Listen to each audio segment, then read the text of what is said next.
The aviation industry is perhaps facing the worst ever turbulence in history. In fact, not just in India, the coronavirus scare has shrunk the sky, with all airlines cutting operations drastically.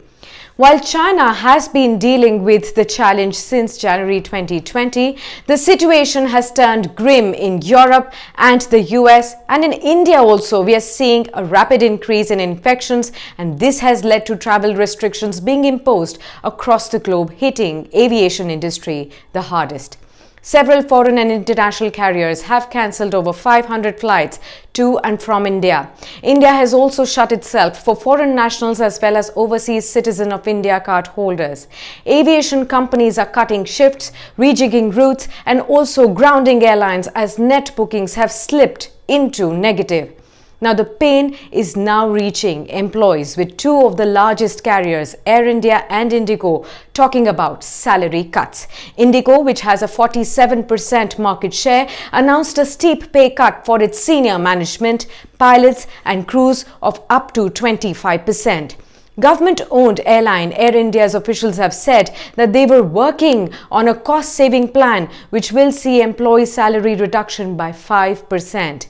Go Air has also initiated a short-term rotational leave without pay program.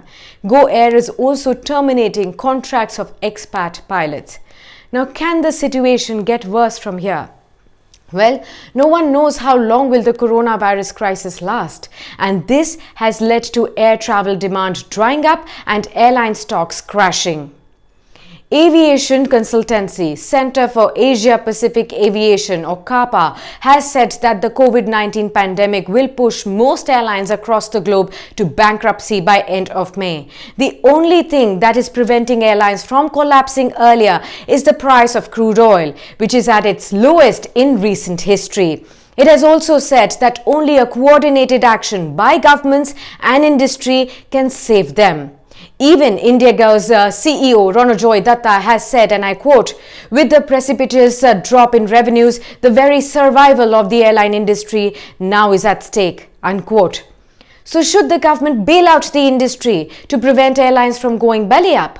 Well, the Indian government is indeed in the process of negotiating a bailout package for airlines. The Civil Aviation Ministry got into a 7-hour marathon meeting last week with chief financial officers of airlines and airports to finalize a relief package. The government has indicated that Indian Airlines will ground 68% of aircraft over the next 2 months and operate just 200 of the 633 aircrafts we have.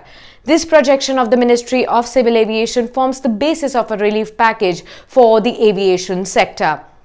As per reports, the package could include temporary suspension of government-imposed taxes such as excise duty and VAT on jet fuel, waiver of parking and landing charges at airports for the next 6 months, and deferment of payment to oil companies by 3 months, open up fuel credit line, and even provide for soft loans at 1%.